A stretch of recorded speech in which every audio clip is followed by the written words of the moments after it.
Hello friends, आज हम normal delivery के बारे में बात करेंगे कि नॉर्मल डिलीवरी में क्या क्या होता है। जो आपको पहले से पता हो तो आप नॉर्मल डिलीवरी के लिए अच्छे से प्रिपेयर्ड होके जा सकते हैं। तो नॉर्मल डिलीवरी का आपको कैसे पता लगेगा, क्या सिम्टम्स होते हैं जिन पे आपको उठ के फटाफट हॉस्पिटल चलना चाहिए। फर्स्ट सिम्टम होता है लेबर पेन्स।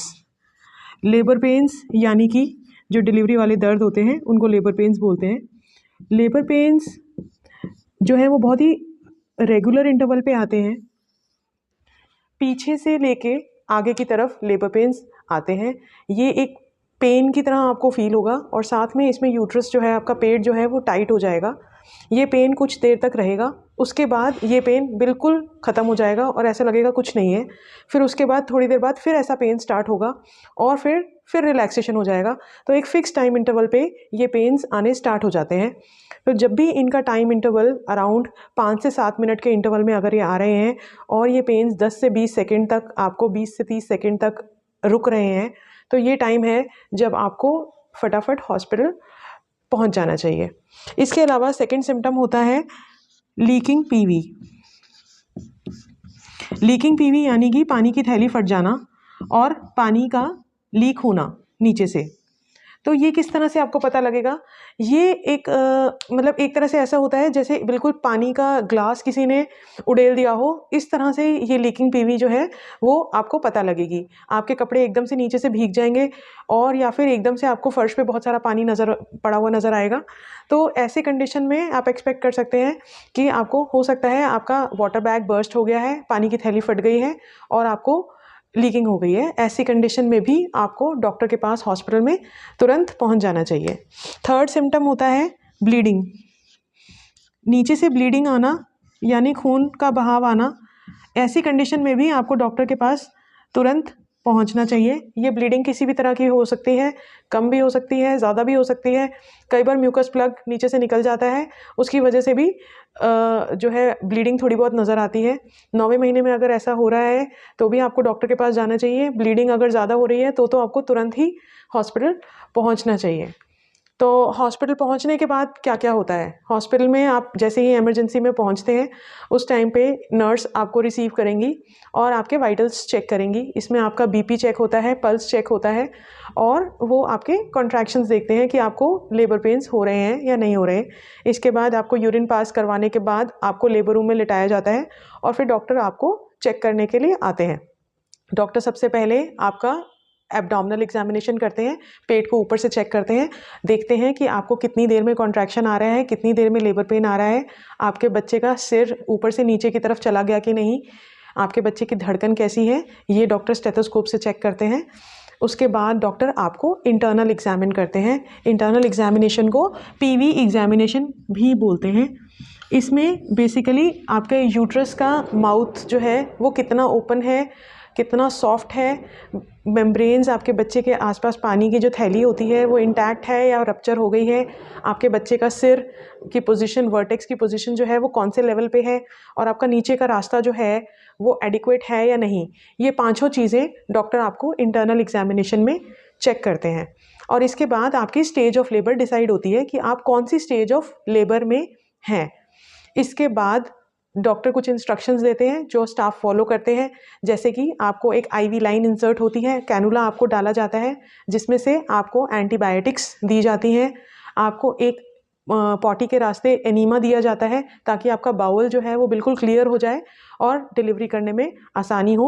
नीचे से आपको पूरा शेव किया जाता है ताकि नीचे से सारा हाइजीनिक रहे। डिलीवरी के टाइम आपके कपड़े जो हैं वो चेंज किए जाते हैं, आपको एक स्टेराइल पैड दिया जाता है और आपको वो स्टेराइल पैड पूरे थ्रू आउट द लेबर लगाना होता है। अगर वो गंदा हो जाए तो उसको फ्रीक्वेंट इंटरवल्स पे नर्स आपको उसको चेंज करने में हेल्प भी करेंगी।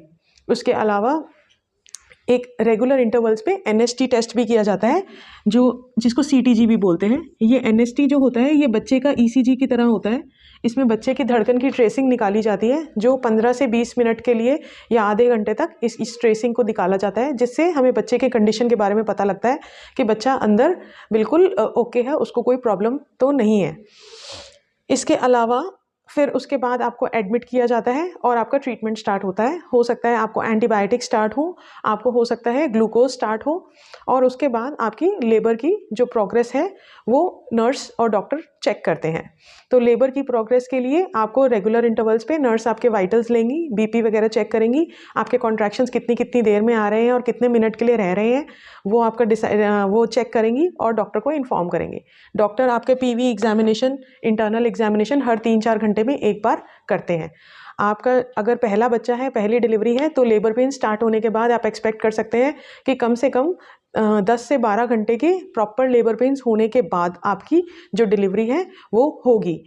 ऐसे कंडीशन में 10 से 12 घंटे में पेन्स की जो फ्रीक्वेंसी है वो बढ़ती जाती है, यानी कि जल्दी जल्दी पेन्स आते हैं। अगर पहले आपके 10 मिनट के गैप में पेन आ रहे हैं तो एंड तक आते आते पेन 1 या 2 मिनट के गैप में आने शुरू हो जाते हैं।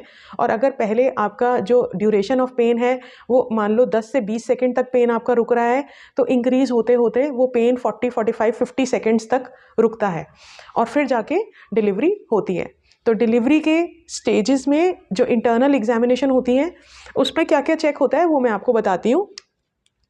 जैसे आपका ये यूट्रस है और ये यूट्रस का नीचे माउथ होता है। यूट्रस के माउथ की एक लेंथ होती है, तो जनरली ये यूट्रस की लेंथ जो होती है 2 सेंटीमीटर के अराउंड, 2 से 3 सेंटीमीटर अराउंड टर्म पे ये होती है। लेकिन जैसे जैसे लेबर पेन्स प्रोग्रेस होती हैं ये सर्विक्स की जो लेंथ है वो शॉर्ट होती जाती है, वो छोटा पड़ता जाता है और धीरे धीरे धीरे धीरे करके ये पूरा छोटा पड़ जाता है, पतला पड़ता जाता है। इसको इफेसमेंट भी बोलते हैं। तो ये पूरा का पूरा थिन हो जाता है और जब बिल्कुल पतला हो जाता है, 100% इफेस हो जाता है, तो ये कुछ इस तरह से दिखता है, सिर्फ इतना। इसको 100% इफेसमेंट बोलते हैं। तो इफेसमेंट भी डॉक्टर इसमें एग्जामिनेशन में आपको चेक करते हैं। इसके बाद डायलिटेशन चेक करते हैं, मतलब यूट्रस का मुंह कितना उंगली खुला है। एक लेमन टर्म में हम उंगली की तरफ से बात करते हैं। स्टार्टिंग में माउथ बिल्कुल भी नहीं खुला होता, लेबर पेन स्टार्ट होने के बाद यूट्रस का माउथ खुलना शुरू होता है। पहले 1 फिंगर डायलेट होता है, फिर 2 फिंगर डायलेट होता है, ऐसे करते करते ये और ज़्यादा डायलेट होता जाता है। और ये बच्चे के सिर को आने के लिए ये अराउंड फुल्ली डायलेट होने के लिए 10 सेंटीमीटर डायलेट होना ज़रूरी है। और ये जो डायलेटेशन होती है ये लेबर पेन्स की वजह से ही होती है, लेबर पेन्स के साथ एसोसिएटेड होती है। अच्छे लेबर पेन्स होंगे तो पहले इफेसमेंट और फिर उसके साथ साथ ही डायलेटेशन जो है वो स्टार्ट हो जाती है और 1 फिंगर से लेके ये 10 सेंटीमीटर तक डायलेट होता है। इसके साथ ही जो बच्चे का सिर होता है वो हर कॉन्ट्रैक्शन के साथ नीचे जाता जाता है और इसका स्टेशन जो है वो प्रोग्रेसिवली डाउन जाता है। तो हम इसके स्टेशन को हम असेस करते हैं, जैसे पहले -3 स्टेशन पे है, फिर -2, धीरे धीरे करके ये 0 स्टेशन पे, फिर +1 स्टेशन पे आ जाता है और बाद में डिलीवरी के टाइम पे क्राउनिंग हो जाती है हेड की। तो डिलीवरी में क्या क्या होता है, जैसे ही आपको डिलीवरी का टाइम आ गया, आपका सर्विक्स फुल्ली डायलेट हो गया है, पूरी तरह इफेस हो गया है, वर्टेक्स बच्चे का हेड बिल्कुल नीचे आ गया है, पानी की थैली जो है वो रप्चर हो चुकी है और पानी सारा लीक हो चुका है और वर्टेक्स बिल्कुल नीचे तक आ गया है। तो उस टाइम पे जब आपकी डिलीवरी होने वाली है तो आपको एक पॉटी की सेंसेशन स्टार्ट होती है। आपको बहुत ज़्यादा नीचे प्रेशर आता है और आपको ऐसा लगता है कि आपको इसी टाइम पॉटी करने के लिए जाना पड़ेगा। ये एक्चुअली बच्चे का हेड का प्रेशर है जो नीचे पेरिनियम पे पड़ता है, जिसकी वजह से आपको ये सेंसेशन होती है। इसको बियरिंग डाउन एफर्ट भी बोलते हैं। और उसी टाइम आपको लेबर रूम में नर्स ले जाती हैं और डॉक्टर को कॉल करती हैं। इस टाइम पे डॉक्टर देखता है कि आपके हेड की क्राउनिंग हो रही है, यानी जब आपको कॉन्ट्रैक्शन आता है उस टाइम पे बच्चे का हेड पेरिनियम पे नीचे दिखाई देता है। इसको हम क्राउनिंग ऑफ हेड भी बोलते हैं। इस टाइम पे डॉक्टर आपको एक एपिजियोटमी देते हैं बच्चे को डिलीवरी को फैसिलिटेट करने के लिए।